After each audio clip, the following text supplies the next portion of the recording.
இந்த நாட்டோவினுடைய நோக்கம் என்ன அப்படின்னா, ஈஸ்டர்ன் யூரோப்ல ரஷ்யாவினுடைய இன்ஃப்ளூயன்ஸ கட்டுப்படுத்துறது தான்.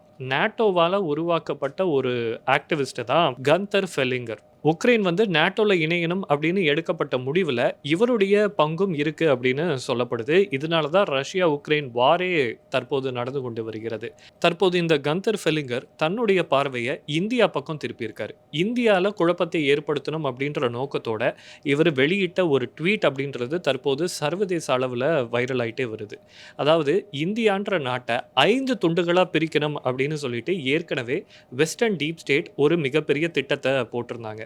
இந்த திட்டத்தின் அடிப்படையில இந்தியாவ முகலிஸ்தான், திராவிடிஸ்தான், தலித்திஸ்தான் அப்படின்னு சொல்லிட்டு 5ஆ பிரிக்கணும் அப்படின்ற திட்டம் ஒண்ணு இருந்தது. ஆனா தற்போது இந்த கந்தர் ஃபெல்லிங்கர் போட்டிருக்கிற ட்வீட்ல என்ன சொல்றாரு அப்படின்னா, இந்தியாவ 5 துண்டுகளா பிரிச்சா மட்டும் போதாது. துண்டு துண்டா நாம வெட்டணும். ஒவ்வொரு மாநிலத்தையும் தனித்தனி நாடா நாம மாத்தியே ஆகணும். அப்பதான் ரஷ்யாவிற்கு ஆதரவா இருந்த இந்தியா அப்படின்ற ஒரு நாடு இல்லாம போகும்.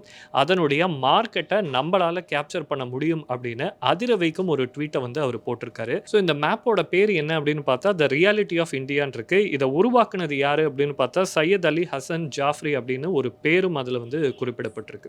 இந்தியான்ற நாடு வளர்ந்துறவே கூடாது. அது நம்முடைய ஒரு மார்க்கெட்டா இருக்கணும் அப்படின்னும் மேற்கத்திய நாடுகள் நினைக்குது. ஏன்னா இந்தியா மாதிரியான பெரிய நாட்ட ராணுவ ரீதியில தாக்கி அழிப்பது மிகவும் கடினம். இந்தியாவுக்கு ஸ்ட்ராங்கான அலைஸும் இருக்காங்க. அதனால இந்தியாவ உள்ளிருந்தே வீக்கெண்ட் பண்ணணும் அப்படின்றது தான் இவர்களுடைய நோக்கமா இருக்கு.